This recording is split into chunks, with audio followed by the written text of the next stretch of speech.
제가 2분 일찍 시작했습니다. 2분 일찍 시작한 이유는 오늘 찬송가 이 가사를 좀 설명하려고 그럽니다. 375장 보십시오. 375장.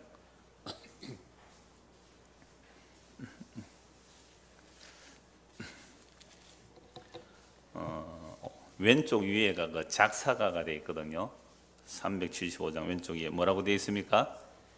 배위량 부인 되어 있지요. 배위량 선교사가 윌리엄 베어드라는 선교사예요. 그래서 윌리엄 베어드를 한국말로 하니까 비슷하게 배위량 이렇게 이름을 지은 사람인데, 여러분 우리 부산, 경남, 밀양 이쪽은 어느 선교에서 온지 아세요? 120, 30년 전에 미국 북장로교하고 미국 북장로가 먼저 왔어요. 그 다음에는 호주 선교사가 왔어요.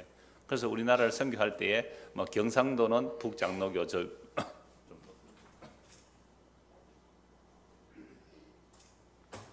제가 2분 빨리 시작하고 요거 설명하려고 말씀드리는 거예요.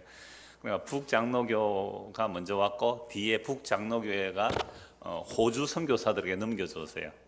그래서 지금 창신대학이라든지 우리 창원 공업묘지 가면 호주 선교사들 비석을 쭉 세워놨어요.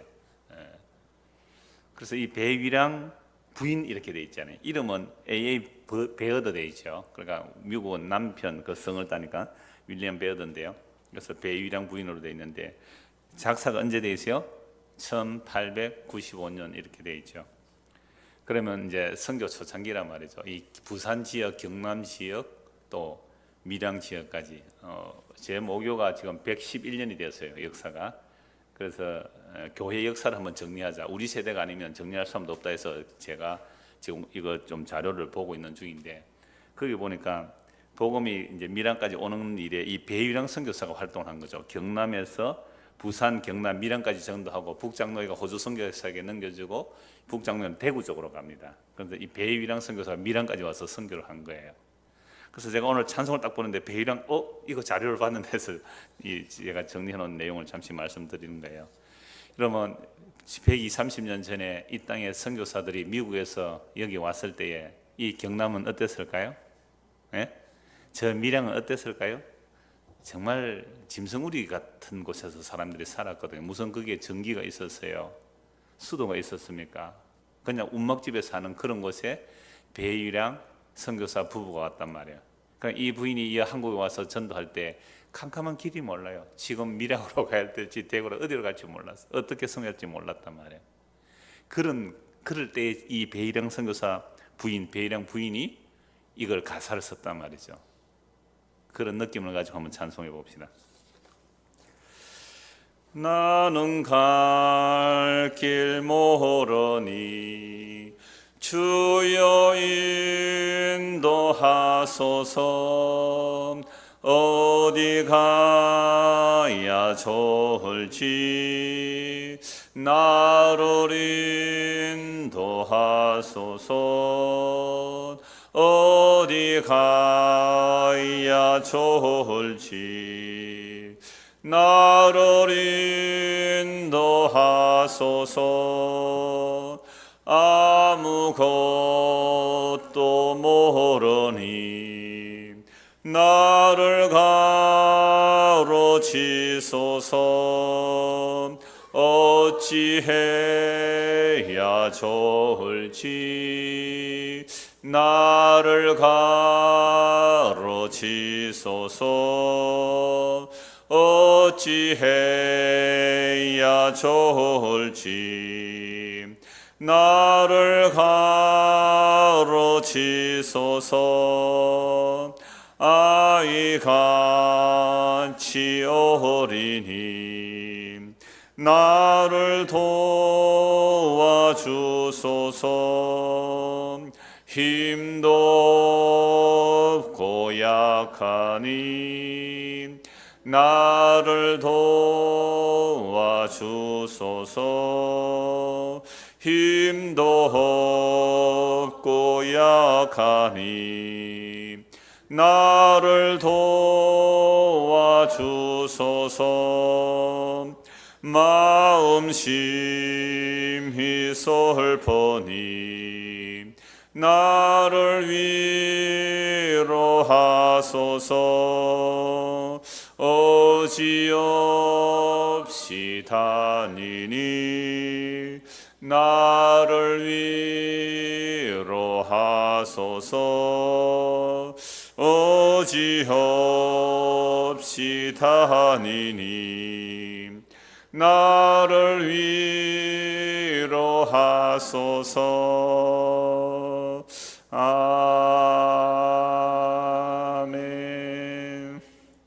막막한 그 선교사 부인의 마음이 좀 느껴지시죠? 그 어디로 가야 될지, 주여 나는 갈 길을 모릅니다. 인도해 주십시오. 그런데 놀랍게도 이런 사람들이 120, 30년 전에 이 경남에 부산에 밀양에 이렇게 왔기 때문에 우리가 이 복음을 듣게 된 거잖아요.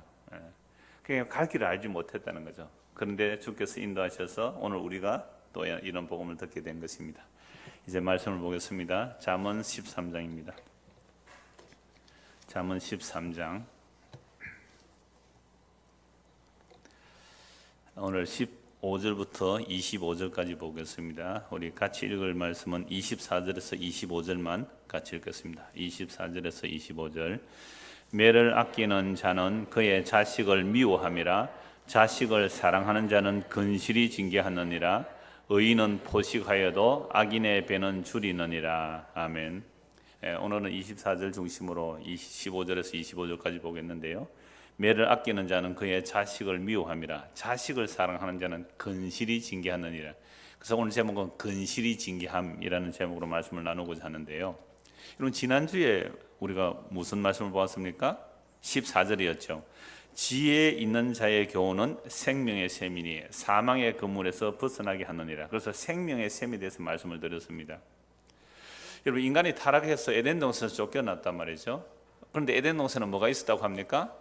생명의 나무가 있거든요. 그러면 생명의 나무로 가는 길을 차단하기 위해서 하나님께서 아담과 하와를 쫓아냈었습니다. 왜? 선악과를 따먹은 채로 생명나무 따먹으면 안 되니까. 그래서 에덴 동산을 쫓아내고 나서 천사들이 두루 도는 화염금으로 생명으로 가는 그 길을 차단하고 있어요. 그래서 인간 편에서는 생명으로 가는 길이 차단되어 있습니다. 그래서 생명이라는 것은 하나님 쪽에서 우리에게 넘겨주셔야지 생명이 오는 것이지, 우리가 노력해서 생명으로 가는 길이 차단되어 있단 말이죠. 천사들은 잘 계세요, 안 잘 계세요? 천사는 안 잡니다. 사람이 자죠. 천사는 영적인 존재예요. 그러니까 두루두루 화염금으로 지키고 있단 말은 인간 쪽에서 생명으로 갈 수가 없다 이 말이죠. 자, 인간이 이 생명의 원천에서 끊어졌기 때문에, 생명의 원천에서 끊어졌기 때문에 지난주에 찾아본 예레미야 말씀대로 이스라엘 백성들이 두 가지 악을 했는데, 두 가지가 뭐였습니까? 첫째는 생수의 근원인 하나님을 버린 것과 스스로 웅덩이를 판 것인데, 이것은 물을 저축하지 못할 터지는 웅덩이라고 그랬거든요. 이게 대체용품이라고 그랬습니다. 이게 진짜 생명에 대한 갈급함은 있는데 진짜 생명이 뭔지를 모르니까 갈급함으로 다른 것을 채워 넣는 거죠. 그래서 파스칼이 한 말이, 우리의 마음에는 크다란 구멍이 하나 있는데 이기는 예수 그리스도 그 생명이 들어오지 않고서는 결코 채워지지 않는 그 가슴에 공허함이 있다라고 말씀했거든요. 그러니까 사람들은 이 생명의 근원에서 끊어져 있기 때문에 대체물을 생명처럼 여기고 살아가죠. 이게 바로 세상신이 하는 일입니다. 세상신의 지배를 받는 우리들도 우리의 마음과 육체가 본질상 원앙스를 하는 거죠. 우리 마음과 육체가 원하는 대로 살아가는 그 삶이 본질상 진노의 삶이에요. 이게 육신의 정욕과 안목의 정욕과 이생의 자랑이거든요. 근데 이 땅에 태어난 모든 사람들의 육신의 정욕, 안목의 정욕과 이생의 자랑이 채워지면, 이야, 나는 살 만큼 살았다, 바르게 살았다, 성공하고 살았다, 만족하며 살았다 라는 생각을 갖도록 누가 그렇게 말해준다고요? 이 세상 신, 마귀가. 그러니까 우리가 교회 와서도 뭘 구했습니까? 진짜 생명에 붙는 그 이야기가 아닌 대체물인 육신의 정욕과 안목의 정욕과 이성의 자랑을 예수 이름으로 구해서 얻는다? 이게 얼마나 엉터리 예수였고 얼마나 엉터리 하나님이냐 이 말이죠. 그러니까 우리도 다 태어날 때부터 그렇게 살아왔습니다. 부모로부터 늘 교육받는 것이 육신의 정욕과 안목의 정욕과 이성의 자랑의 보암직하게 나타나 이게 하나님 잘 믿는 모습이고, 이게 세상에서 성공하는 모습이라고 전부 그렇게 배웠잖아요. 우리도 그렇게 가르쳐 왔죠. 이런 세상에서 정말로 창세전에, 영원전에 그리스도 안에서 택한 자들을 하나님께서 어떻게 인도해 가실까요? 어떻게 우리를 생명의 길로 인도하실까요? 제가 부산에 갈 일이 종종 있습니다. 저희 어머니도 부산에 계시지만 뭐 부산 제가 구역장입니다. 부산구역 제일 잘 안 모입니다. 부산구역 한 번씩 모이는 구역장 가고, 제가 지금 한 달에 한 번씩 이제 경찰서 시의회 모임을 가는데, 이런 거는 어느 경찰을 하면 안 되기 때문에 그냥 어느 경찰서예요.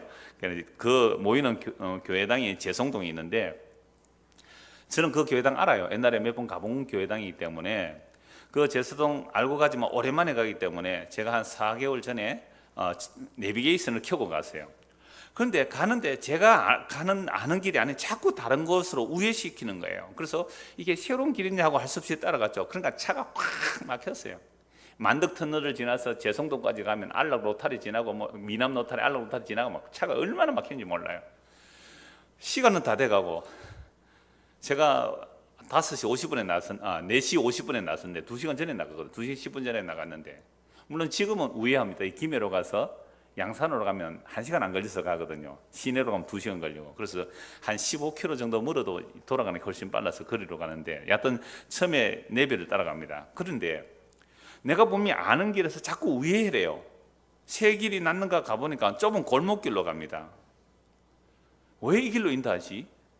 분명히 이게 빠른 길이고 이게 바른 길이고 또 길도 짧은 길인데 왜 자꾸 우회시키는가? 나중에 알았어요. 요즘 내비게이터 그런 기능이 있대요.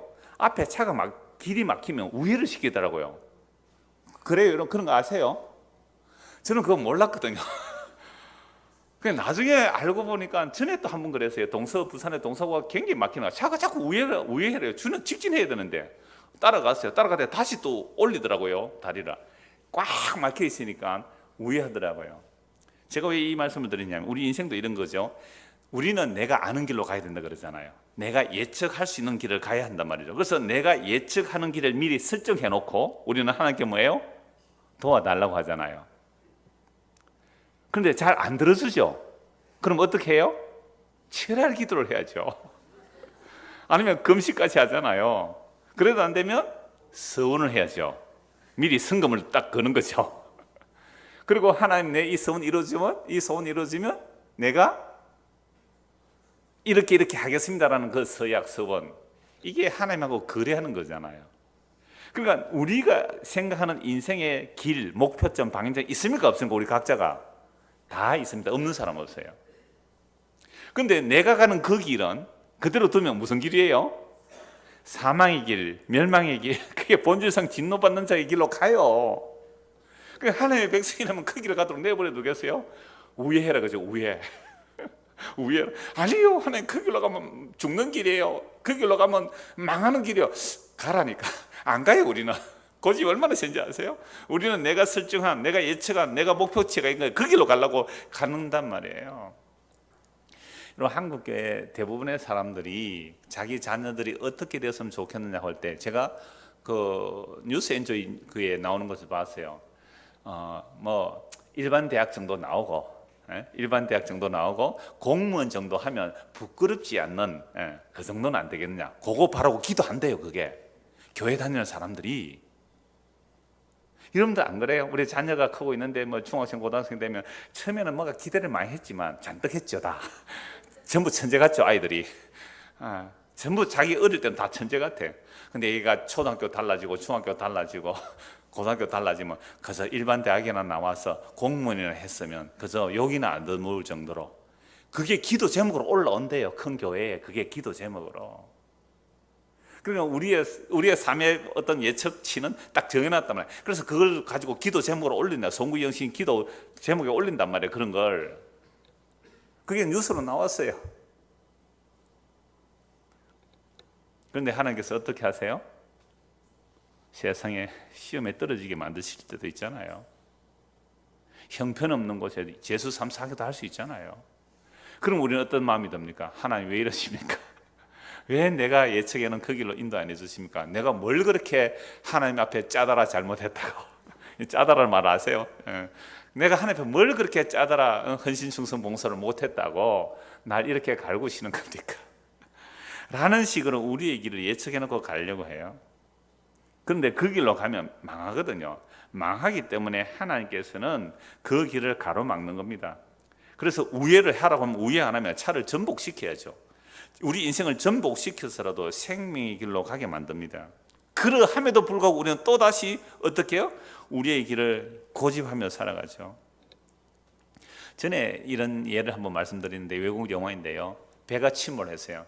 그러니까 이 주인공이 침몰한 배에서 이 문을 열고 장애물을 헤치고 숨을 참으면서 겨우 하나의 어떤 난관을 통과를 했어요. 여러분 그럴 때마다 기도했을까요? 안 했을까요? 간절히 기도했죠.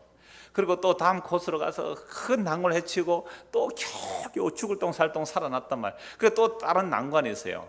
기도하다가 별로 하나님이 안 도와주니 나중에 이렇게 말하는 거예요. 하나님, 안 도와주셔도 됩니다. 제발 방해나 하지 말아주세요. 여러분 이런 마음이 안 들겠어요? 내가 예측한 길이 있단 말이에요. 내가 가야 할 길이 있는데 그 길로 인도를 안 해주는 것 같잖아요. 그럴 때 처음에는 기도하다가 나중에 어떻게 해요? 하나님 안 도와줘도 되니까 내 길 내 알아서 갈 테니까 제발 방해는 하지 말아주세요. 이게 철회로도 나올 수 있고 금식으로도 나올 수 있죠. 쭉 이루어 주시옵소서. 금식 철회가 뭐예요? 내 뜻 이루어 달라고 하는 거 아니에요?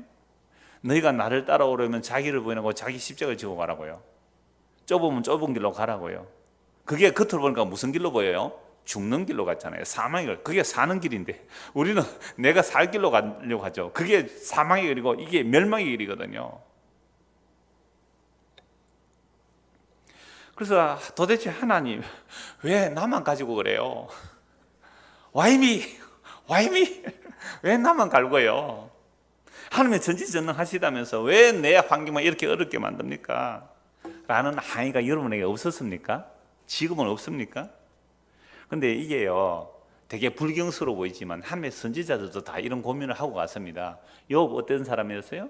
하나님 앞에 경건하게 살았습니다. 그런데 하루아침에 재산 다 날아가고 하루아침에 자식들 10명 다 죽어버리고 병들이 있을 때 마누라나 와가지고 뭐라고 말합니까? 당신같이 그렇게 하나님을 잘 섬겼는데 하나님이 당신을 이렇게 망하게 하는 그런 하나님 욕하고 죽어라 이 인간아. 그 얘기를 들었단 말이에요. 그런데 놀랍게도 욥은 뭐 안 했어요? 입술로 범죄를 안 했어요. 그런데 자기 친구들이 찾아왔어요. 막 인과율로 공격하고 그러잖아요. 그러니까 욥이 뭐라 그래요? 하나님 왜 내 태어나겠습니까? 차라리 엄마 태중에 죽게 태어나든지 우리 아버지 어머니가 합방할 그날에 막 캄캄하게 날이 없어졌다든지 자기 생일을 저주한다니까요. 이게 인생이에요. 욥이 그랬다니까요. 물론 나중에 하나님의 나타남 앞에서는 회개하게 되었지만 욥만 그래요? 예레미야는 뭐라고 말했습니까? 하나님의 계시의 말씀을 받아가지고 말씀을 전하는데 백성들이 워낙 미워하니까 때리고 감에 가두고 죽이려고 하니까 예레미야 저놈을 죽여버려야 입에서 다른 말이 안 나도록 죽여버리죠. 그러니까 예레미야가 하나님 나 이제 다시는 하나님 말씀 안 전하랍니다. 내가 하나님 말씀 전했더니 나에게 오는 것은 재앙과 저주밖에 없는데 내가 왜 전합니까? 입을 꼭 다물고 있으니까 속에서 불이 나서 안 할 수가 없었단 말이에요. 모세도 마찬가지예요. 워낙 이스라엘 백성들이 애를 먹이니까 모세가 하는 게 이렇게 기도합니다. 하나님 내가 애들 낳았습니까?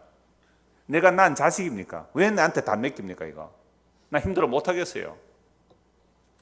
그럼 모세, 욥, 예레미야 다 그랬단 말이에요. 그러니까 여러분들이 평소에 좀 원망이 나거나 항의가 날 때에 그거 너무 불경스럽게 생각하지 마시고 모세도 그랬구나, 위로받으시기 바랍니다. 예레미야도 그랬구나, 욥도 그랬구나. 자, 그래서 어느 누구도 우리가 스스로 생명의 길을 스스로 찾아갈 자가 없다 이 말이에요. 그러나 하나님께서 창세전에 그리스도에서 택한 자들은 어느 길로 인도해야 되죠?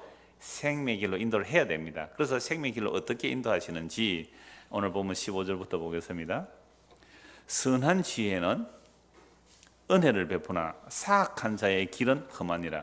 여러분 선한 지혜하고 대꾸되는 것이 뭐예요? 사악한 자죠. 그러니까 선한 지혜를 뭐로 바꿀 수 있어요? 선한 자는 뭘 베풀고요? 은혜를 베풀지만 사악한 자는 그 길은 험하다. 악한 자는 멸망의 길로 가는 것이고 선한 자는 은혜의 길로 인도하시겠죠. 공동번역을 보면 이렇습니다. 마음이 어진 사람은 호감을 사지만 속임수를 쓰면 망한다.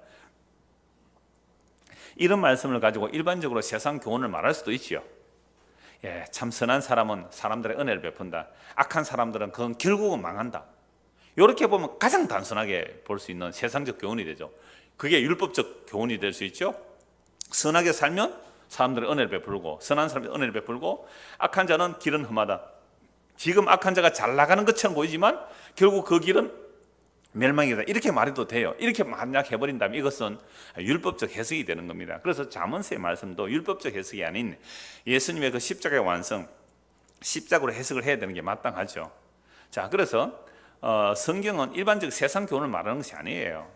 궁극적인 진리를 말합니다. 그러면 선한 지혜는 누구에게서 나와요? 하나님 안에 선하시잖아요. 그리고 예수님께서 선한 선생님을 했을 때 예수님 뭐라고 말씀하세요? 선한 분은 하나님의 한 분뿐이다. 네가 왜 나를 선하다고 하느냐 이렇게 말씀하죠. 그러면 예수님이 선하지 않는다는 말씀이 아니라 선이 너 뭔지는 아느냐 이 말씀이죠. 그래서 선하신 분이 하나님이세요. 하나님이 사람이 되어 오신 분이 예수님이잖아요. 그래서 예수님 자신을요 선한 목자라고 하세요. 하나님만이 선하신데 이 하나님이 사람으로 오신 분이 예수님이에요. 그래서 예수님만이 선한 분이고 선한 목자세요. 선한 목자는 은혜를 베풀어 주시죠. 그래서 요한복음 10장 7절에서 12절 말씀 보면 이렇습니다. 제가 읽어드리겠습니다. 그러므로 예수께서 다시 이르시되 내가 진실로 진실로 너에게 말하노니 나는 양의 문이라. 나보다 먼저 온 자는 다 절도요 강도니 양들이 듣지 아니하였느니라. 내가 문이니 누구든지 나로 말미암아 들어가면 구원을 받고 또는 들어가면 나오며 꼴을 얻으리라. 도둑이 오는 것은 도둑질하고 죽이고 멸망시키는 것뿐이요 내가 온 것은 양으로 생명을 얻게 하고 더 풍성히 얻게 하렵니다. 나는 선한 목자라. 선한 목자는 양들을 위하여 목숨을 버리거니와 사꾼은 목자가 아니요 양도 제 양이 아니라 이리가 오는 것을 보면 양을 버리고 달아나느니 이리가 양을 물어가고 또 해치느니라. 선한 목자는 예수님이에요. 선한 자는 예수님이에요. 예수님은 생명의 길로 인도하지만 도둑과 사꾼은 도둑질하고 죽이고 멸망시키는 거죠. 그런데 겉으로 보면요 이 거짓 이 사꾼들 이 도둑놈들이 알 수 있어요 없어요? 없단 말이에요. 겉으로만 보면 정말 선한 목자와 같아요. 그런데 그 속에는 뭐가 들어있어요? 이리가 들어있는 거죠. 이들을 구별하기가 참 쉽지 않아요. 그런데 아주 간단하게 구별하는 방법은 이렇습니다. 바울사도가 하나님을 기쁘시게 하는지 사람을 기쁘게 하는지로 구별하는 거죠. 우리 교회 신앙상담단에 제가 아는 부산의 집사님이 질문을 했어요. 종종 우리 교회 오시기도 했고 그런 분인데 뭐라고 질문했냐면 목사님 어떤 사람이 처음에 교회당을 나오려고 하는데 어떤 환란이 옵니다. 이게 이런 환란이 오는 것이 정말 어떤 마귀가 환란을 줘서 못 믿게 하는 것인지 아니면 우연히 그런 일이 일어나는지 1번, 2번 나눠서 질문한 거예요. 그럴 때에 우리는 초신자에게 어떻게 말해야 되겠으며 기존의 신자들은 어떻게 이야기를 해야 됩니까? 라고 얘기를 했어요. 그래서 제가 답을 이렇게 했습니다. 1.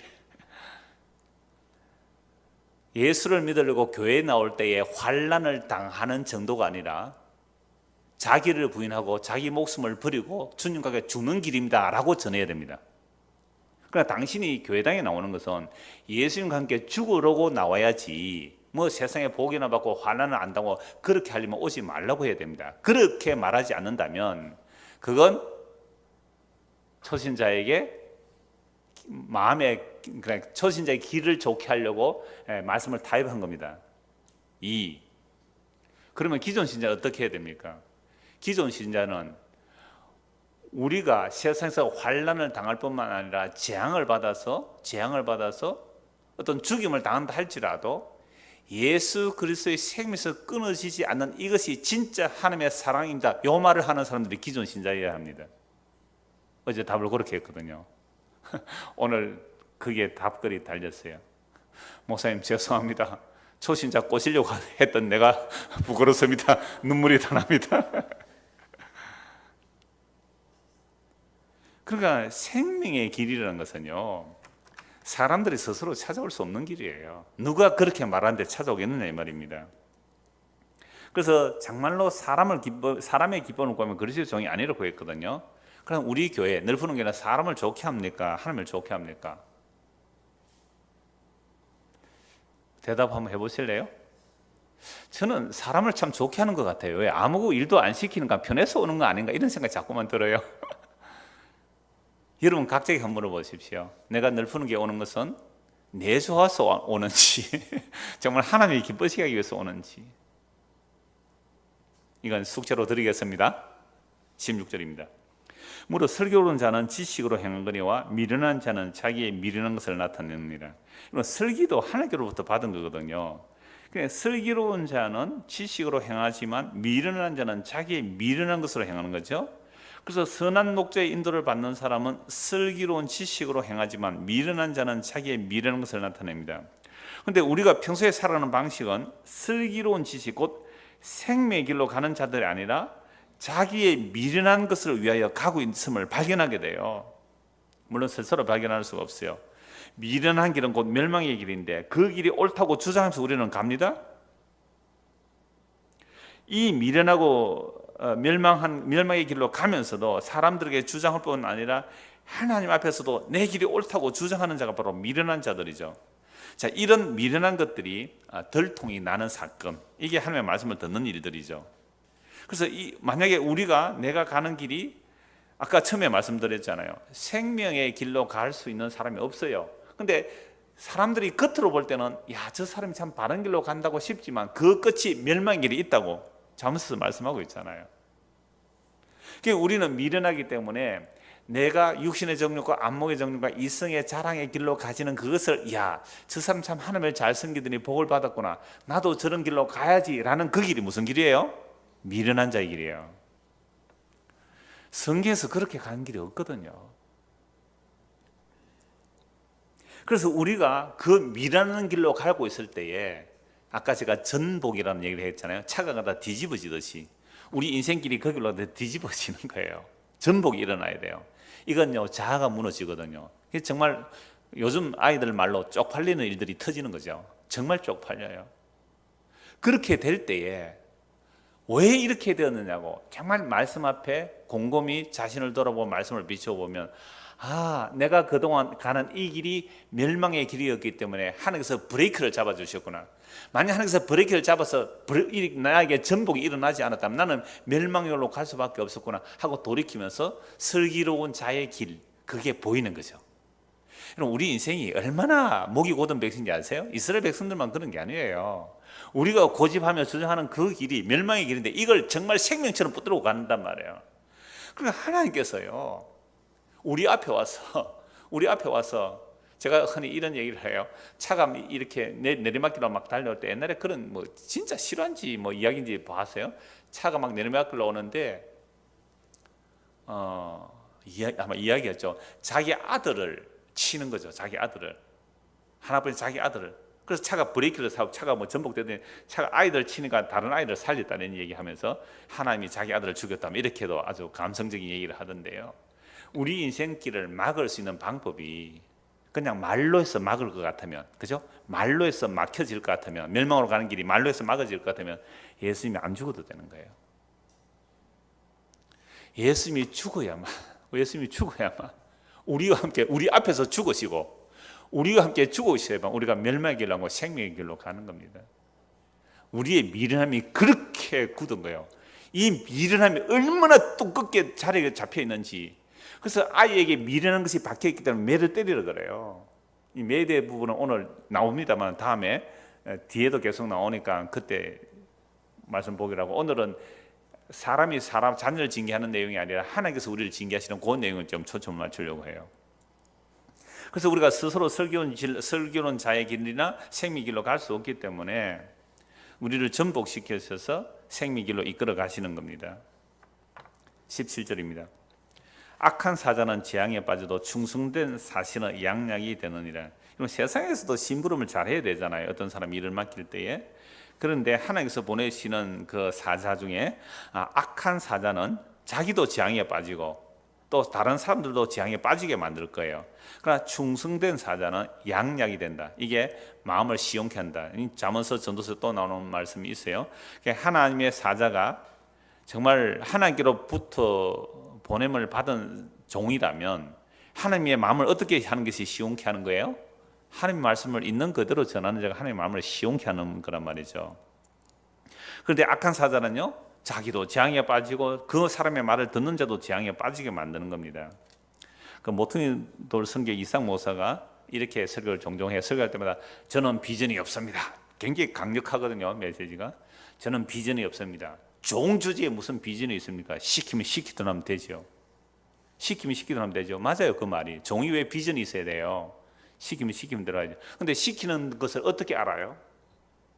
근데 어떤 사람은 이게 자기가 하나님 시킨다고 하는데 그거 잘못된 길로 갈 수 있거든요. 그러므로 끊임없이 우리는 하나님의 말씀에 귀를 기울여야 돼요. 진짜 말씀이 나를 어떻게 인도하시는지, 그렇지 않으면 자기가 엉터리 길로 가면서 바른 길로 간다고 할 수 있잖아요. 그래서 범사에 우리가 하나님의 뜻을 물으며 가는 자들이어야 돼요. 그래야만 하나님의 심부름꾼이라는 거죠. 18절입니다. 훈계를 저버리는 자에게는 궁핍과 수욕이 이르거니와 징계를 받는 자는 존영을 받느니라. 훈계와 책망을 받아들이는 자는 존귀와 영원롭게 될 거예요. 그런데 이 훈계를 저버리는 자는 궁핍과 수욕이 이릅니다. 이건 세상의 원리도 그렇게 말할 수 있죠. 부모가 어릴 때 자식을 잘 양육하고 교육해야 되죠, 마땅히. 그러니까 아이가 그 말을 잘 받아들이고 거짓말 안 하고 또 바르게 살기, 뭐 이렇게 잘 가르치고 양육해야 되는 건 맞아요. 그러니까 사랑도 필요하지만 때로는 매도 필요하거든요. 그러니까 아이가 잘못했을 때, 저도 아이들을 많이 혼냈어요. 어릴 때는 거짓말 할 때는 상당히 혼냈어요. 매를 들고 딱 얘기하죠. 네 거짓말 하면 어떻게 되는지 아니? 성경 찾아라. 요한계시록 몇 장 몇 절. 거짓말 하는 자 어디 가니? 둘째 사명에 가요. 너 둘째 사명에 갈래? 아니면 매 맞고 돌이킬래? 매 맞고 돌이킬게요. 몇 대 때리를 맞을래? 한 대 하는 아이도 있고 세 대 하는 데 있고. 그럼 정말 세 개 때립니다. 딱 잡고 아빠 힘으로 그냥 엉덩이에 줄 나도록 때리죠. 왜 그렇게 해야 됩니까? 거짓말하는 게 버릇이 되면 안 되거든요. 그러니까 뭐 속이거나 할 때 뭐 잘 그렇지는 않지만 거짓말하는 애들이 뭐 작은 일도 거짓말을 본성으로 할 수 있잖아요. 그렇게 매를 상당히 좀 들었단 말이에요.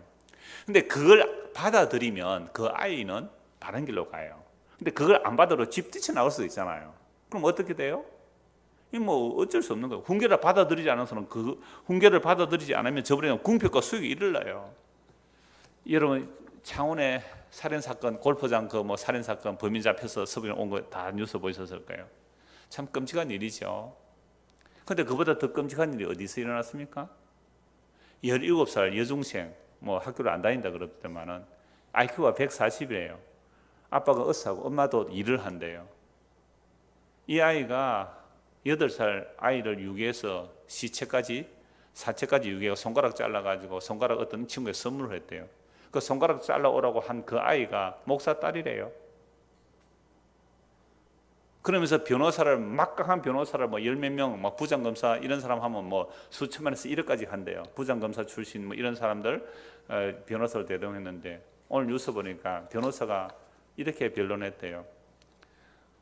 어른 같으면 사형에 구형되겠지만 미성년자이기 때문에 20년이 최고의 형이래요. 20년 최고형을. 그러니까 변호할 마음이 없는 거죠. 변호사도 그 사실을 보고 나서. 저는 그런 내용을 보면서 우리가 다 말씀드릴 수 없지만 과연 우리가 어려서 우리의 자녀들을 바르게 훈계하고 가르쳤을까? 물론 바르게 하고 뭐 가르칠 때서 다 뭐 잘 간다는 보장은 없지만, 그러나 오늘날 부모들이 자기 자식을 노후를 위해서 뭐 자기 자식이 잘 되기 위해서 돈을 벌어야 되겠다는 생각으로 자식을 내팽겨치고 돈을 벌므로 돈으로 아이들을 키우려고 한다고요? 저는 그거 반대해요. 가난하고 힘들어도 그냥 아이들이 집에 뛰어 들어왔을 때 엄마가 따뜻하게 맞이해 줄 수 있는 그런 가정, 밖에 산데 얻어 터지고 오더라도 엄마가 포근히 알아주면 해결되거든요. 그런 가정이 정말로 이 자본주의가 얼마나 무서운지 아세요? 일본은 이미 우리보다 훨씬 앞서서 이런 일을 다 겪었어요. 그러니까 한국이 지금 그 길로 가고 있거든요. 지금은 100만이 넘는 시한폭탄들이, 청소년들이 시한폭탄들이 갈 곳이 없어. 집에 갈 곳이 없었어. 그냥 떠돌이 나와서 집에서 뭐 그냥 들어가 있는 시한폭탄들이 100만이 넘는 시한폭탄들 한국에 돌아다니고 있어요. 이게 다 우리 예수 믿는 부모들의 잘못도 얼마나 많겠습니까? 이런 얘기만 해도 사실은 끝이 없겠죠. 그러나 저는 이런 얘기는 세상에서 많이 하는 얘기니까 마땅히 예수 믿는 우리들이 이렇게 잘 이런 말씀으로 자녀들을, 신약에서는 주의 말씀과 교훈으로 그리스도 안에서 잘 양육하라는 말씀이 있죠. 아이들을 분노케 하지 말고 양육하는 말씀을 따라 우리는 마땅히 그렇게 해야 됩니다. 그런데 이런 제가 세상 얘기를 하자는 것이 아니라 훈계를 저버리는 자는 궁핍과 수욕이 이르거니와 경계를 받는 자는 존경을 받는, 이게 사실은 세상에서 전혀 거꾸로 볼 수도 있단 말이죠. 정말 하나님의 훈계와 교훈을 100% 순종하고 가는 사람들이 세상에서는 뭘요? 궁핍과 수욕이 따를 수 있고 하나님의 그 경계를 받아들이지 않는 자들이 세상에서는 존귀와 영광을 받을 수 있단 말이죠. 여러분 예수님 생각해 보십시오. 예수님 이 땅에 오셨을 때 예수님은 100% 하나님의 말씀을 받아들이고 순종한 자잖아요. 뭘 받았습니까? 수욕과 치욕과 모멸과 십자가의 죽임 당함을 받았거든요.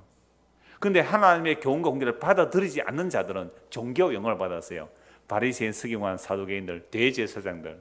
정치적 종교 영광은요, 로마의 왕들과 그 다음에 그 분봉 왕들이 그 영광들을 보십시오. 그럼 우리가 세상의 겉으로 판단하면 안 돼요. 어떤 사람은 야, 저 사람이 재앙을 받는 것처럼 보인다 라고 할지라도 그 사람이 하나님의 경계와 교훈을 받아들인 자가 있다면 이 사람은 어디로 가는 거예요? 생명으로 가고 영원한 존귀와 영원한 영광을 받을 거예요. 근데 겉으로 볼 때는 정말 잘 돼요. 뭐든지 승승장구해요. 실패가 없어요. 범사가 잘 돼요. 그런 사람들을 볼 때 야, 저 사람이 하나님의 말씀을 순종을 잘하더니 저렇게 복을 받구나 착각할 수 있어요. 속지 말아야 돼요. 그럼 오늘 이 땅에 대부분의 어떤 주류적인 모습은 예수를 믿는 사람들이 세상에 잘 된대요. 그런 내용 없어요. 예수님을 보시기 바랍니다. 예수님의 그 사도들을 보시기 바랍니다. 하나님의 말씀에 순종하며 가는 그름들이 어떤 모습으로 갔는지를 보면 너무나 분명해요. 그래서 이런 말씀을 단지 문자적으로 딱 보고 이렇게 말하지 말고 잠언서 전체를 통해서 성경 전체를 통하여 예수님의 십자가를 통해 이 말씀을 보란 말이죠. 그러니까 일반적인 적용이지만 이걸 일반적인 그대로 문자대로 적용하면 이게 율법적 적용이 된단 말이죠. 그래서 이것이 십자가로 해석해서 적용을 해보시기 바랍니다. 그렇다면 오늘 멸망의 모습 같은 사람이 영원한 생명으로 가는 자이고 오늘날 성공의 모습이 영원한 멸망에 가는 길이 눈에 보인단 말이에요. 그러니까 우리는 사람을 겉으로 함부로 판단하고 재판하지 마세요. 만약 그렇게 되면 우리가 재판장에 자리에 앉게 되는 겁니다.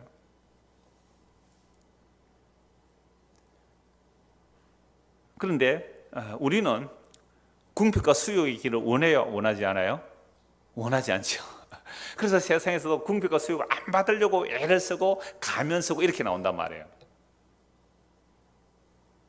그런데 오히려 그것이 경계를 하나님의 경계와 징계를 받아들이는 자는 이 세상에서 궁핍과 수욕을 당할지라도 영원한 존귀와 영광이 따를 거예요. 그런데 하나님의 궁계와 경계를 받아들이지 않는데 세상에서 궁핍과 수욕을 당하지 않는다면 이게 버린 자식이 이런 일이 일어난단 말이에요. 이게 성경 전체의 맥락입니다. 19절입니다. 소원을 성취하며 마음에 달아도 미련하는 자는 악에서 떠나기를 싫어하니라.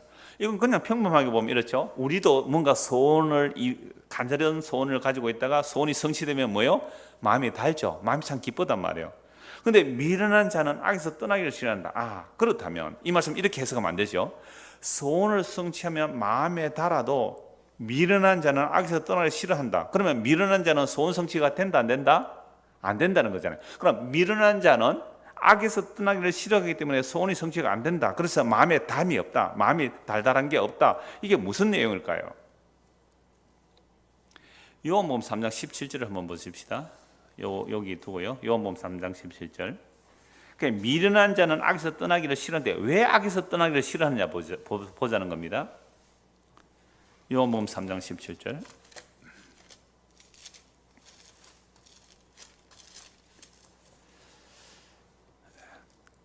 하나님이 그 아들을 세상에 보내신 것은 세상을 심판하려 하심이 아니요 그로 말미암아 세상이 구원을 받게 하려 하심이라. 그를 믿는 자는 심판을 받지 아니하는 것이요 믿지 아니하는 자는 하나님의 독생자 이름을 믿지 아니함으로 벌써 심판을 받은 것이니라. 그 정죄는 이것이니 곧 빛이 세상에 왔으되 사람들이 자기 행위가 악함으로 빛보다 어둠을 더 사랑하는 것이니라.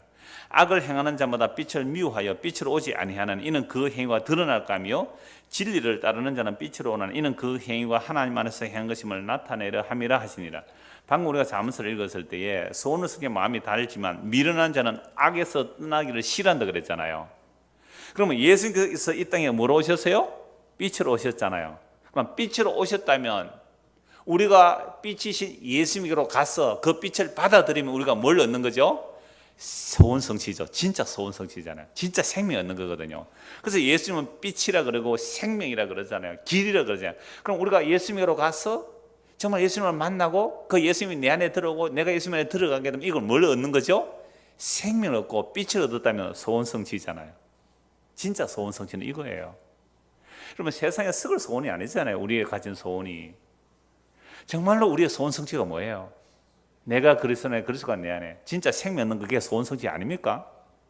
이게 진짜 우리의 소원 성취잖아요.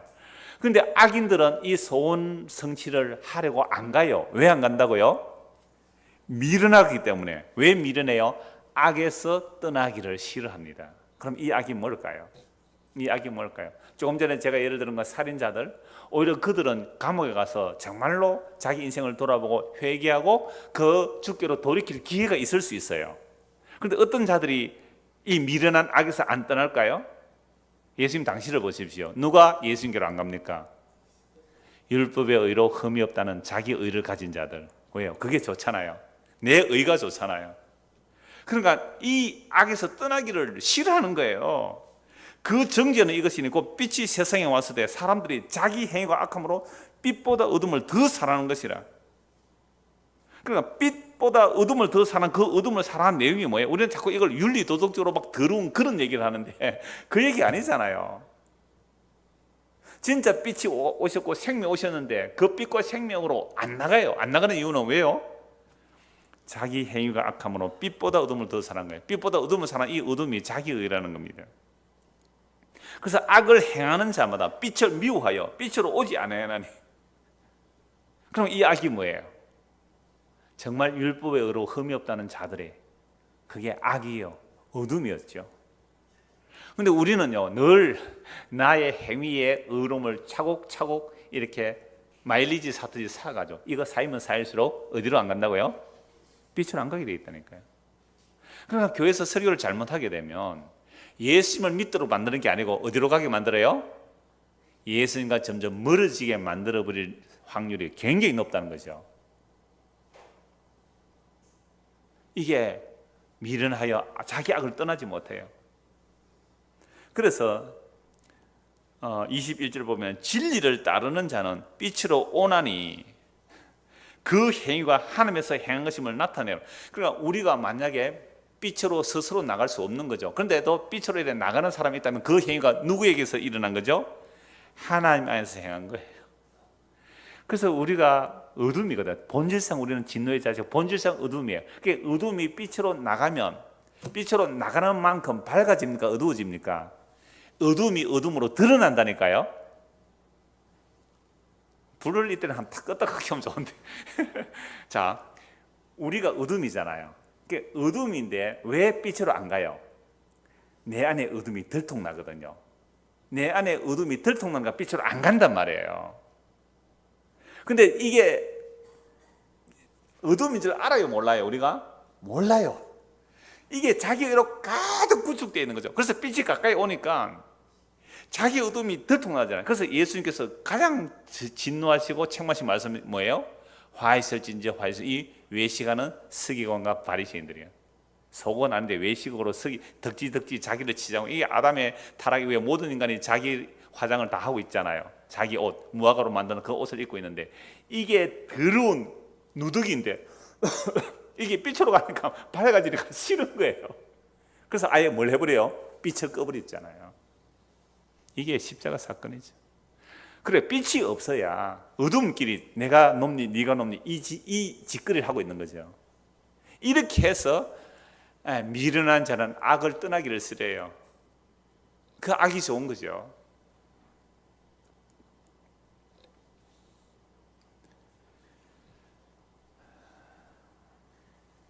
그래서 스스로는 빛으로 나갈 수가 없기 때문에 하나님께서 우리를 빛으로 몰아내는 거죠. 빛으로 밀어붙이는 거죠. 하나님의 열심으로 빛으로 몰아붙이죠. 그러면 이제 이렇게 고백하죠. 주여, 내가 정말 어둠이었군요. 그래서 완전히 빛 안에 들어가면 뭐라고 고백하게 될까요? 나는 전적으로 죄인이었습니다. 오늘 바울이 그렇게 고백해요. 밑보도다 이 말이여 모든 사람이 받을 만한 말이여 하나님께서는 의인을 부르러 온 것이 아니라 죄인을 부르러 왔도다. 주여, 죄인의 개수가 여기 있습니다. 이게 진짜로 빛 가운데 나간 자의 모습이거든요. 이사야서니까 진짜 빛이 하나님을 만났어요. 뭐라고 합니까? 화로다 나여 망하게 되었도다.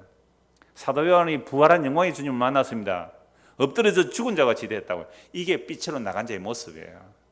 그러면 그 과정들이 얼마나 우리 인생에 나를 치장한 것들이 벗겨지고 정말 쪽팔리고 당황스럽고 수치스럽고 그런 것들이 그냥 뒤집어지는 거죠. 우리 절대로 원치 않는 일들입니다. 그거 우리의 자존심, 우리의 자아라는 것이요 얼마나 똘똘 뭉쳐져 있냐 아세요?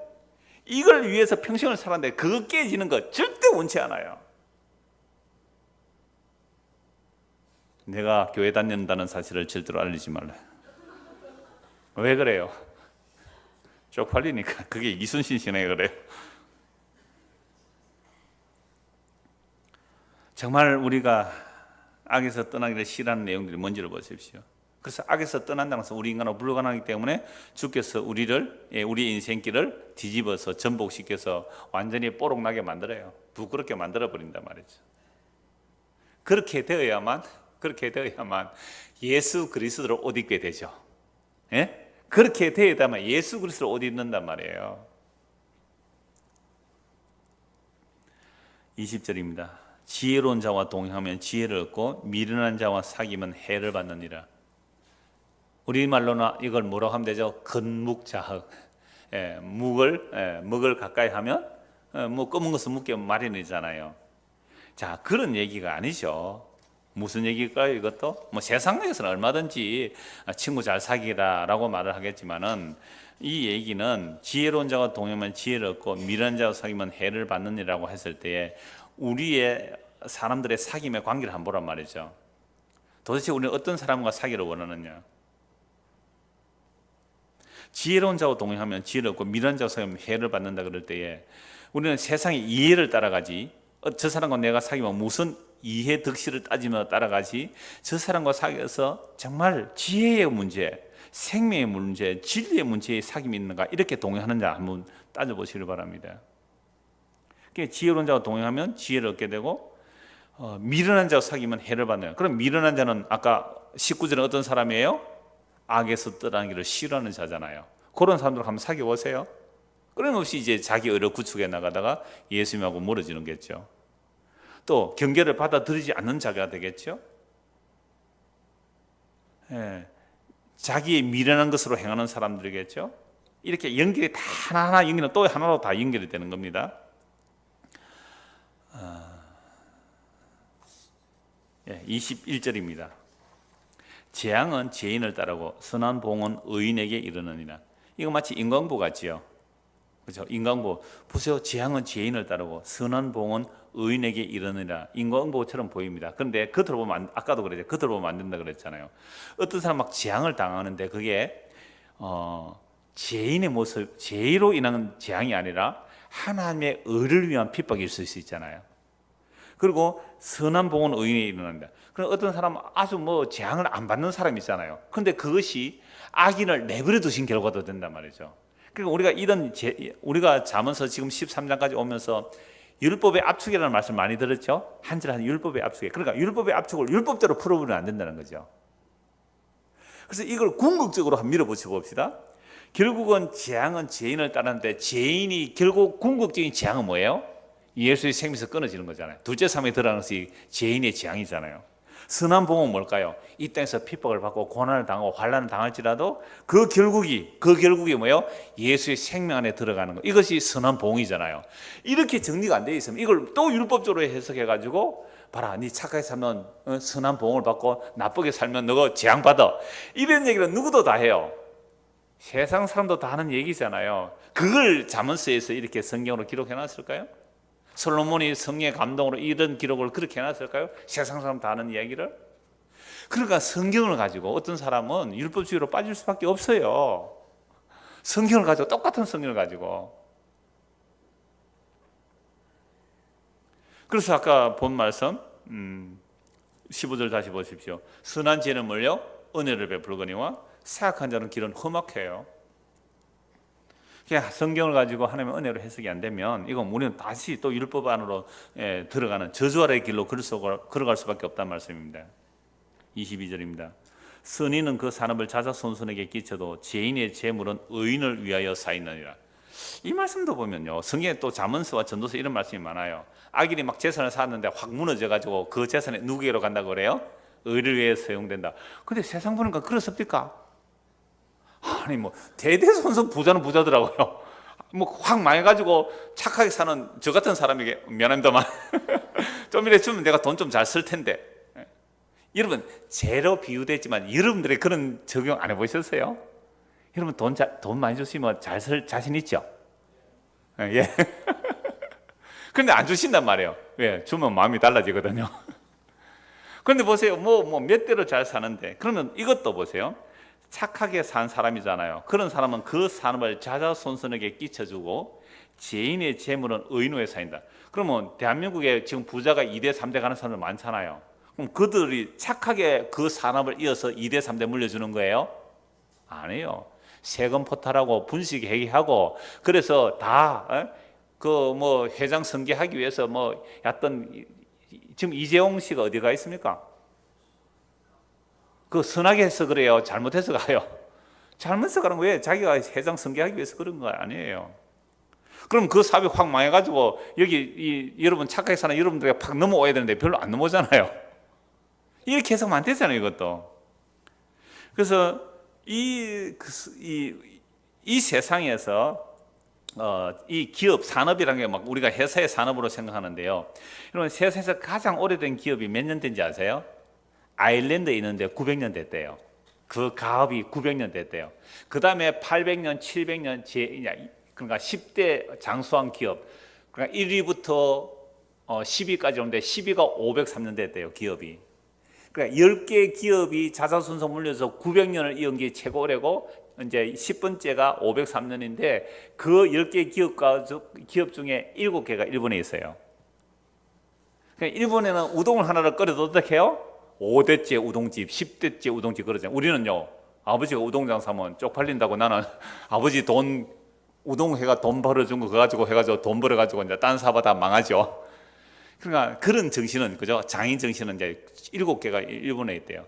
그런데 사실 여러분 900년 동안 기업을 물려줬다 할지라도 영혼에 비춰보면 그거는 뭐예요? 잠시 잠깐 있다가 사라지는 거잖아요. 그럼 도대체 우리가 믿음으로 어렵도록 받은 선인이라면 그 산업을 자자손손에게 물려줄 자자손손의 유업이 뭐여야 해요?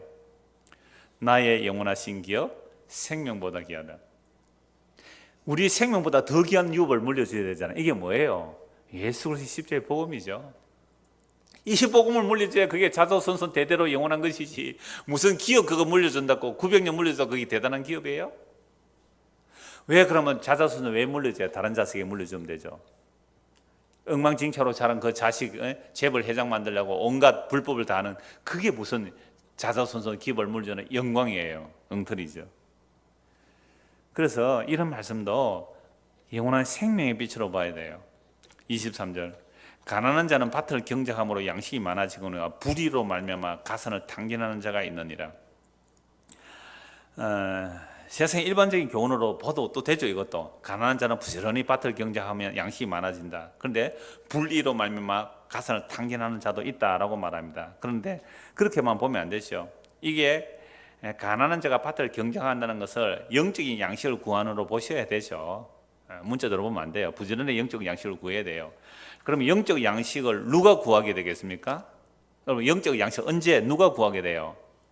심령이 가난해야 구하죠. 그럼 심령이 가난해진다, 마음이 가난해진다는 말은 도대체 세상의 것으로 채워지지 않는 거예요.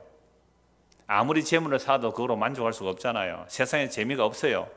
그래서 찾고 구하고 두드립니다. 마음이 가난해져서. 이들에게 성령이 임하게 되면 정말로 생명의 양식으로 풍성해져요. 그래서 아까 요한복음 10장 10절에 보았듯이 예수 그리스도가 오신 것은 생명을 얻고 더 풍성케 하는 거거든요. 그래서 가난한 자는 밭을 경작하러 양식이 많아져요. 그래서 있는 자는 받아 넉넉하게 되고 없는 자는 그 있는 곳에서 빼앗기리라. 이거 생명에 관한 내용이에요. 우리 안에 생명이 있다면 더 원해요. 예수님을 더 원한다니까요.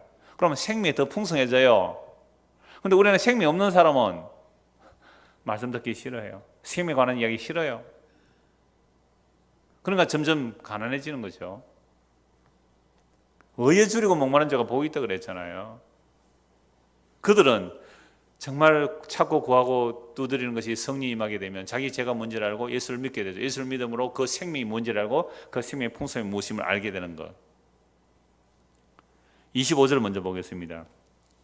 의인은 포식하여도 악인의 배는 줄이느니라. 이거 지난주에 잠시 말씀을 보았는데요. 여러분, 의인은 포식하여도 악인의 배는 줄인다. 여러분, 세상에 의인이 부자 돼요? 악인이 부자 돼요?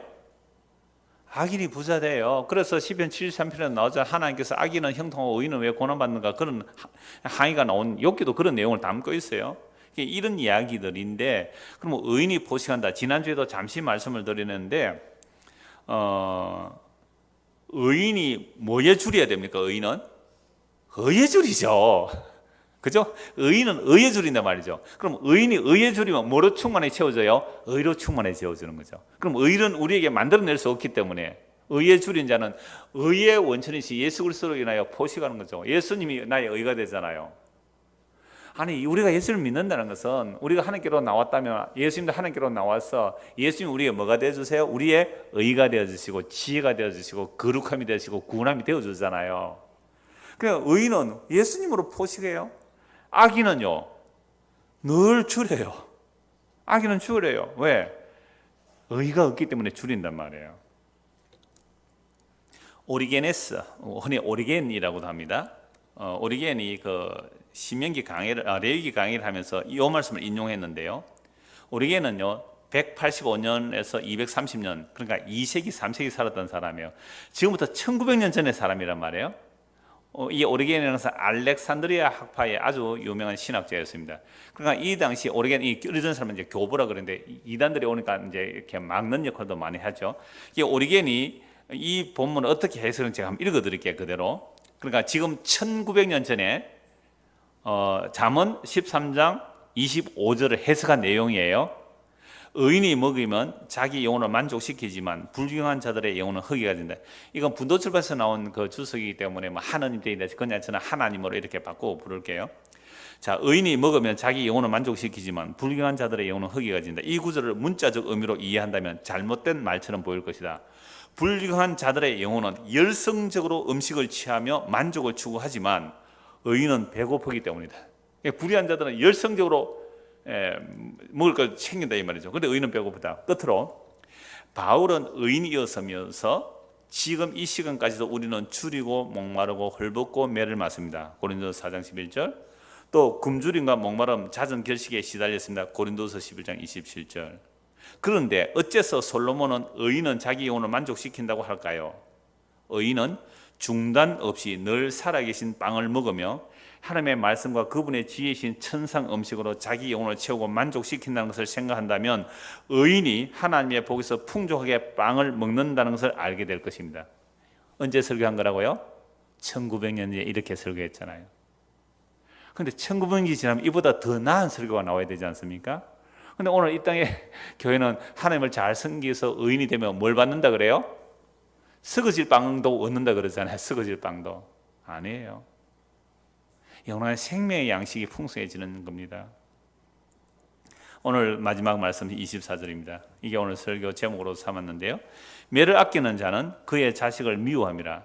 자식을 사랑하는 자는 근실히 징계하느니라. 이거 다음에 또 나올 때에 아까도 잠시 말씀을 드렸습니다만은 이 말씀을 만약 문자대로 적용하면 이래요. 부모가 정당하게 자녀를 훈육하고 매를 들면 뭐가 되죠? 우리도 아동학대죄가 있습니다. 미국에는 자기 부모가 자식 때리다가 감옥 가는 경우 많잖아요. 그러니까 한국 사람 이민 1세대가 이민 2세대 때리다가 감옥 간 사람 많아요. 미국에는 신고 잘합니다. 때리면 바로 아동학대죄로 신고를 해요. 우리도 아동학대인데 아동을 신체학대, 정서학대, 성적학대 방임하는 것도 이거 죄예요. 그래서 부모가 자녀의 잘못을 교정하기 위해서 정당하게 체벌을 하면 뭐 신체적 학대가 된다면 이건 아동 학대죄에 됩니다. 그렇다면 이런 말씀은 이 개케묵은 옛날 이야기니까 빼버려야 될까요? 정당한 건징, 부모로서 자녀가 마땅히 정당한 건징을 해야 되는 거죠. 여러분 다음에 나올 때 한 번 더 말씀을 다루기로 하고요. 오늘은 하나님의 아버지께서 자기 자녀를 어떻게 건실하게 징계하는지 말씀을 좀 보고 마치려고 합니다.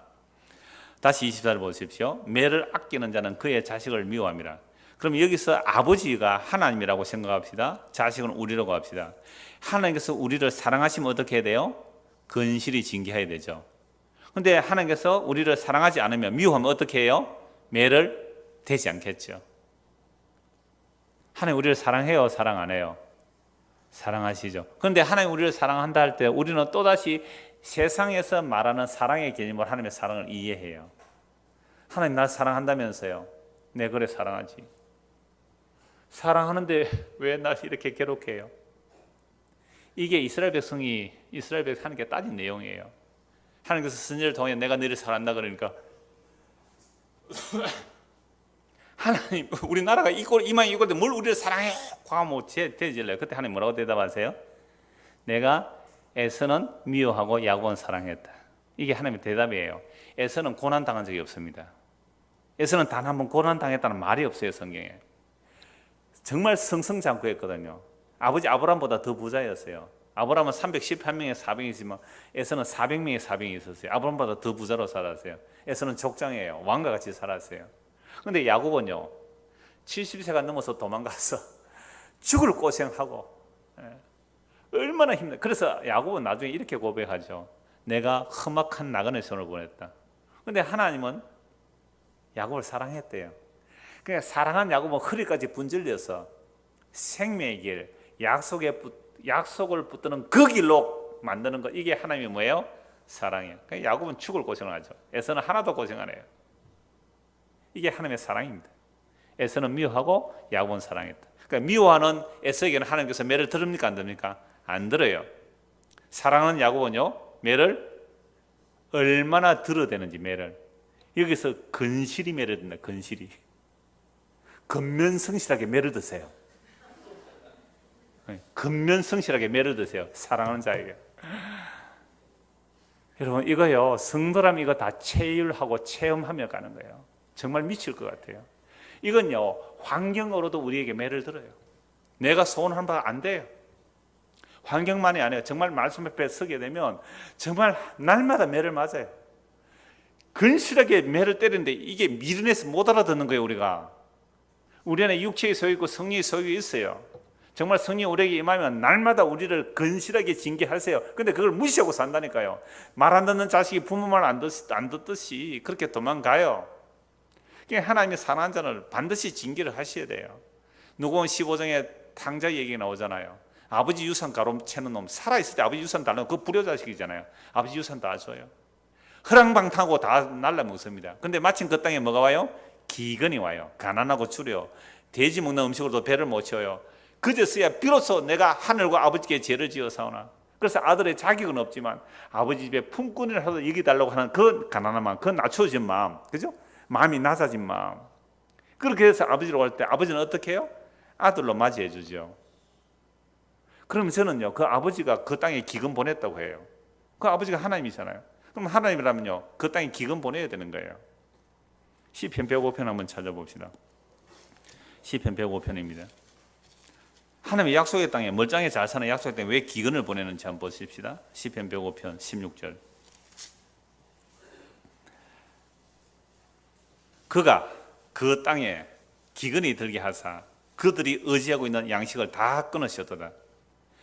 여러분 시편 105편이나 이스라엘의 그 아브라함에게 하신 약속을 어떻게 이루어내셨는가를 보여주고 있는 겁니다. 그가 하나님께서 약속의 땅에 살던 그 야곱이 약속의 땅에 살았잖아요. 기근이 들게 하사 그들이 의지하고 있는 양식을 다 끊어버려요. 이게 하나님 자기 백성이 이렇게 한다니까요. 우리가 믿고 있는 양식을 다 끊어버려요. 뭐가 와서? 기근이 와서. 그렇게 해야 어디로 갑니까? 애굽으로 내려가거든요. 그건 아브라함에게 하나님께서 400년 전에 야곱보다 400년에 약속하셨거든요.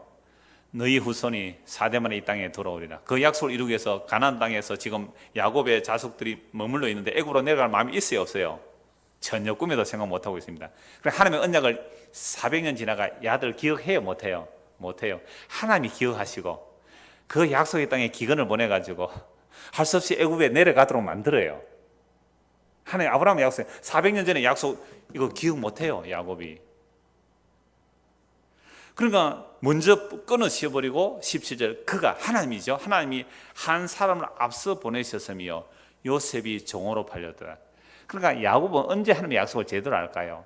애굽에 내려가서 요셉을 만나고 나서 그래서야 우리 할아버지가 약속받은 거 그제야 기억해요. 그래서 우리는 하나님의 약속 언제 기억하고 기억이 나겠어요? 현장에서 몰라요. 추후로 알게 돼요. 그러니까 여러분들 인생이 50을 살았던 60을 70을 살았던 여러분들 이 모양 이 시간 오늘 이곳까지 올 때에 우여곡절 태산을 넘고 처음에 원래 찬송할 때 그게 태산을 넘어 흥곡에 가도 이 찬송하려고 했어요. 빛 가운데로 걸어가면 근데 우리가 빛 가운데 걸어갈 수가 없어서 찬송 바꿨어요. 이 찬송으로 나는 갈 길 모르니 주여 인도하옵소서. 그게 또 베이랑 부인의 이야기였어요. 그러니까 우리는 그렇게 갈 길을 꽝꽝 지르면서 왔었게 지금까지. 하나님 이럴 수 있습니까? 이럴 수 있습니까? 꽝꽝 지르면서 왔단 말이에요. 그런데 우리가 이 말씀 앞에 서서 내 인생을 이렇게 뒤를 돌아보니 그게 무슨 길이었어요? 야곱이었다면 우리가 야곱이요 발꿈치 잡은 자요 형 속이 놈이요 사기꾼이에요. 그런 놈들을 생명 붙들러 해서 그를 치고 부수는데요 평생 하나님이 걸렸다. 평생 야곱 하나 만들어냈는데 마지막에는 그렇죠. 하나님 약속 딱 붙들고 죽는 거 아닙니까? 그래서 하나님께서 야곱 앞에 먼저 보내요. 누구를요? 그가 한 사람 앞서 보내셨으면 요셉이 종으로 팔려드다. 그의 팔은 착고를 차고 그의 몸은 쇠사슬에 매였으니 곧 여호와의 말씀이 응할 때까지라. 그의 말씀이 그를 단련하였더라. 말씀이 그를 연단하였더라. 보세요. 하나님의 약속이 이루어지는 과정 속에서 요셉을 미워해서 요셉을 죽이려고 파는 놈들이 나오고 요셉 자신은 까닭없이 고난당하고 이게 하나님의 언약을 이루는 과정에서 같이 일어나요. 죄도 드러나고 까닭없이 고난당한 자도 나오는 거죠. 결국 말씀이 응할 때까지 발에 착고에 감옥에 갇혔잖아요. 얼마나 원망했을까요? 우리 형들이 어떻게 그럴 수 있는지 얼마나 원망했을까요? 머리카락 아마 다 쥐어 뜯었을 거예요. 아니면 감옥 벽에다 머리 막 박았을 거예요. 그래서 그 보디발 그 제사장 딸하고 결혼해서는 내가 고향을 잊어버렸다 그러잖아요. 얼마나 괴로웠을까요? 그런데 어느 날 형님들이 왔어요. 아버지는 그제야 알죠. 하나님께서 형들의 악을 받고 이렇게 선으로 바꿔주셨군요. 요셉이 그 고백을 해요. 우리 인생길 아직 몰라요. 다 간 거 아니잖아요. 내 인생 왜 이래요? 날 왜 이렇게 만들어요? 아직 몰라요. 우리는 이런 말씀을 보면서 짐작하면서 가는 거죠. 그래요. 내가 야곱의 길이었군요. 에서의 길이 아니었군요. 에서의 길이 아니었기 때문에 하나님께서 이렇게 나를 침 삼킬 틈도 주지 않고 나를 다루어 가시군요. 이게 성도의 길이에요. 이게 하나님께서 자기 백성을 아까 어떻게 징계하신다고요? 근면성실하게 징계하세요. 시편 78편을 보십시다. 시편 78편.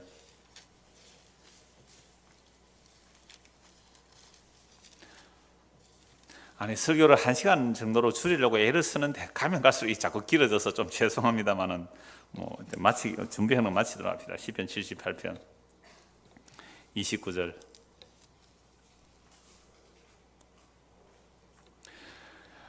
시편 78편은요 이스라엘 백성들이 얼마나 하나님을 거역했는지가 쭉 나오고 있어요.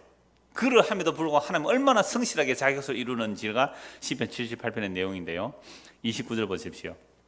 그들이 먹고 심히 배불렀나니 하나님이 그들의 원대로 그들에게 주셨도다. 그러나 그들이 그들의 욕심을 버리지 않아요. 그들의 먹을 것이 아직 그들의 입에 있을 때에 하나님이 그들에게 노염을 나타내사 그들 중 강한 자를 죽이시며 이스라엘의 청년을 쳐 엎드리셨도다. 이러함에도 그들은 여전히 범죄하여 그의 기이한 일들을 믿지 아니하였으므로 하나님이 그들의 날들을 헛되이 보내게 하시며 그들의 해수를 두려움으로 보내게 하셨도다. 하나님이 그들을 죽이실 때 그들이 그에게 구하며 돌이켜 하나님을 간절히 찾았고 하나님이 그들의 반석자이시며 지존하신 하나님이 그들의 구속자이심을 기억하였도다. 이게 기브롯 핫다오 사건이에요. 광야에서 만나만 먹으니까 질린다 그랬죠. 그래서 고기 달라고 하니까 하나님께서 고기를 주셨어요. 메추라기 때가 왔는데 메추라기 때가 27절 보십시오. 먼지처럼 많은 고기를 비같이 내리시고 나는 새를 바다에 모래같이 내리셨어요. 그래서 그 진중에 오니까 여러분 이 민수기 말씀에 보면요 이들이 종일 종려와 그 다음날 낮까지 잡았대요. 완전 1박 2일 동안 잠도 안 자고 메추라기 잡은 거예요. 1박 2일 동안 잠도 안 자고 종일 종려와 그 다음 낮까지. 전에 우리 그 머구 따러 갔을 때 밀양에서 그랬잖아요. 이게 무구 이파리 하나가 5만 원짜리 같으면 우리도 1박 2일 잠도 안 자고 아마 거둘 거예요. 1박 2일 어디 일주일도 잠 안 자고 거뒀겠죠. 5만 원짜리가 널려 있다면. 그랬던 거예요. 그때에 하나님께서 그 고기가 이빨 사이에 씹히기 전에 전염병을 보내주죠. 기브로 핫다와. 그래서 죽여버리죠. 놀라운데요. 요게 근실이 징계한다라는 그 근실이라는 단어하고 34절 보세요. 하나님이 그들을 죽이실 때 그들이 그에게 구하며 돌이켜 하나님을 간절히 찾았고, 요 단어가 같은 단어예요. 하나님께서 근면성실하게 징계하시는 그 단어하고 간절히 찾는다는 단어가 같아요. 정말 놀랍잖아요. 그럼 우리가 언제 하나님을 간절히 찾게 될까요? 언제 하나님을 간절히 찾아요? 근실이 징계하실 때에 간절히 찾아요. 이 정도로 우리가 악한 거예요. 우리가 이렇게 하나님을 찾지 않아요. 저 깜짝 놀랐어요. 도대체 근실이라는 단어가 뭔가 싶어서 이 헬라어서 들은 코드를 찾아보니까 근실이라는 단어가 간절히 찾다는 단어가 딱 같은 단어예요. 하나님이 우리를 근실히 징계해야 뭐 한다고요? 간절히 찾아요. 그럼 우리를 그냥 내버려두면 하나님을 찾아요, 안 찾아요? 안 찾으니까 근실히 지금 징계를 해야 하나님을 찾는 거예요. 이러면서 하나님은 지금 우리를 보고 뭐라고 말씀하세요? 나 너 사랑해. 이게 날 사랑하는 거예요. 내가 에서는 미워하고 야곱은 사랑했다. 이어지는 36절 보십시오. 그렇게 근실이 징계하니까 심지어 죽이죠. 죽이니까 그제서야 간절히 하나님을 찾았고, 그 근실이라는 단어하고 간절히 찾는 단어가 같은데요. 30절 하나님이 그때 하나님을 찾은 그들이 하나님이 그들의 반석이시며 지존하신 하나님이 그들의 구속자이심을 기억했지요. 그런데 그 순간 지납니다. 어떻게 될까요? 그러나 그들이 입으로 그에게 아첨하며 자기 혀로 그에게 거짓을 말했으니 하나님 이제는 하나님 안 떠날게요. 이제 하나님 따라 살게요. 그거 거짓말한 거예요. 아첨한 거예요.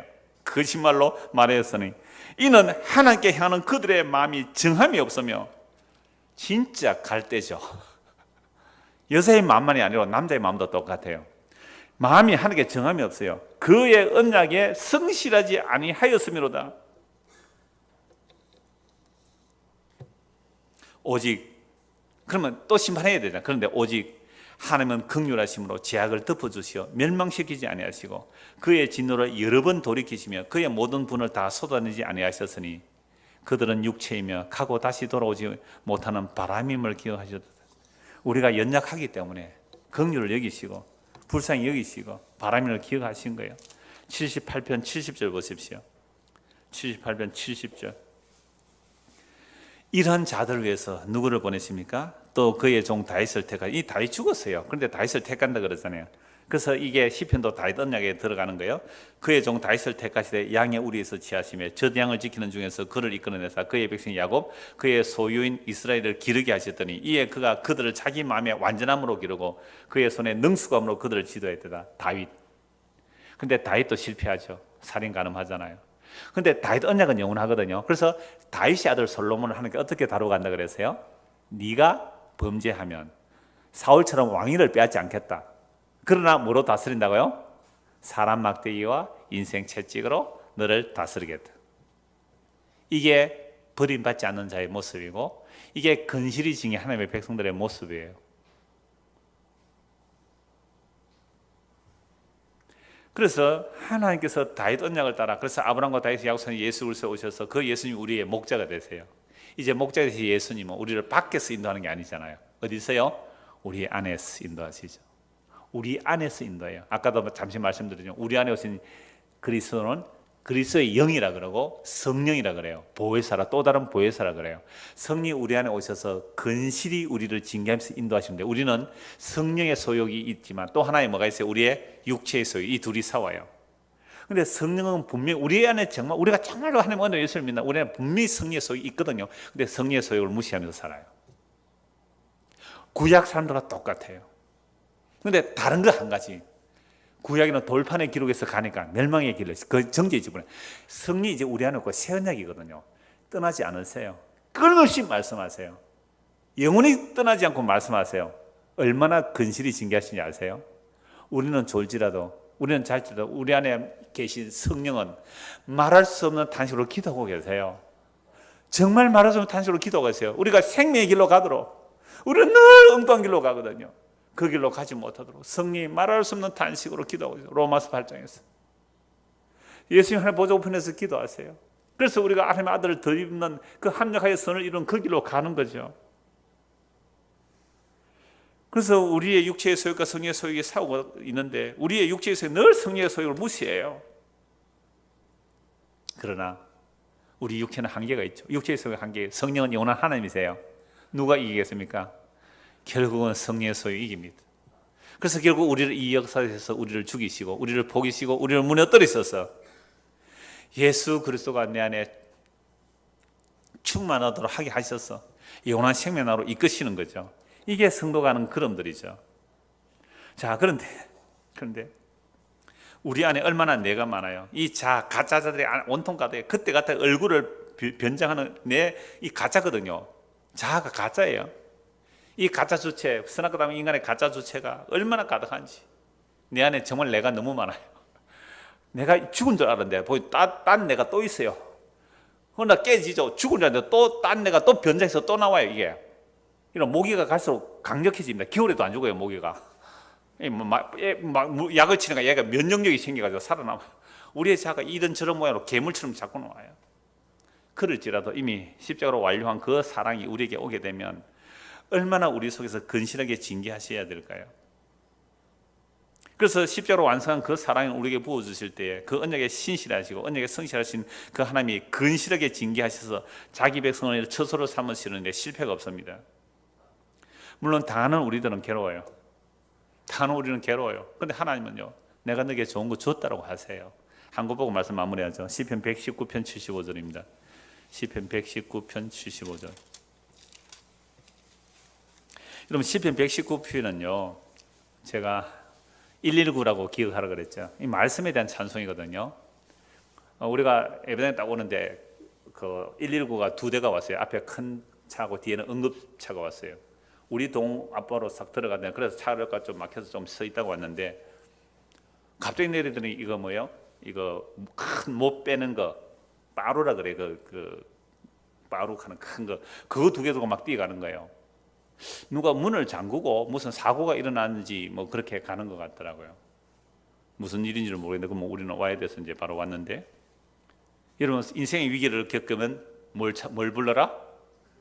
119를 부르세요. 시편 119편 이 성경 말씀이거든요. 119편이 시편에서 가장 길어요. 전부 다 하나님의 말씀이에요. 119편 전체 하나님의 말씀이에요. 말씀이 우리를 어떻게 있나 다 나와요. 말씀이 내가 징계를 받기 전에는 주의 말씀을 깨닫지 못했는데 징계를 받고 나면 주의 말씀을 깨닫았어. 그렇게 다 시편 119편에 나와요. 그러니까 여러분들의 신앙의 위기를 느꼈다. 뭘 부르세요? 119를 부르십시오. 오늘 그 중에 한 절만 봅니다. 119편 75절 같이 읽겠습니다. 여호와여 내가 알거니와 주의 심판은 어려우시고 주께서 나를 괴롭게 하시면 성실하심 때문입니다. 주께서 나를 괴롭게 하시면 성실하시기 때문에 나를 괴롭힙니다.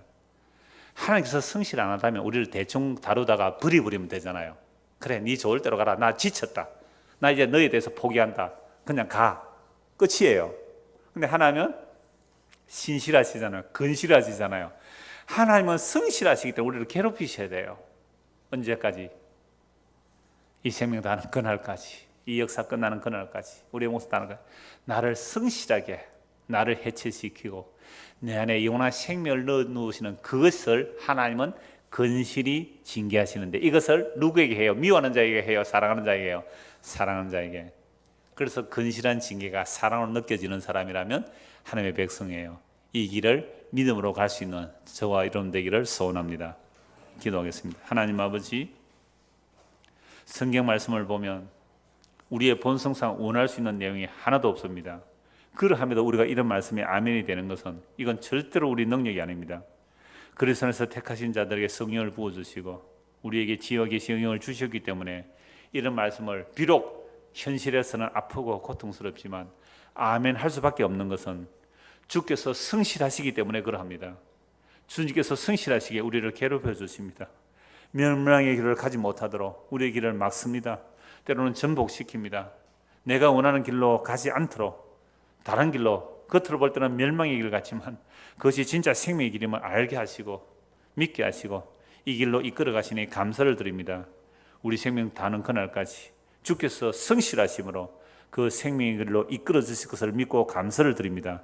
그러면 우리가 닥치는 어려운 일들이나 세상의 어떤 환난들도 두려워하지 말게 하시고 이것을 믿음으로 잘 견디며 이겨나가는 성도가 되도록 은혜를 베풀어 주시옵소서. 예수 그리스도 이름 받들어 기도드리옵나이다. 아멘. 자, 이렇게 기도하도록 하겠습니다. 금요일은 방했습니다. 금요일은 쉽니다.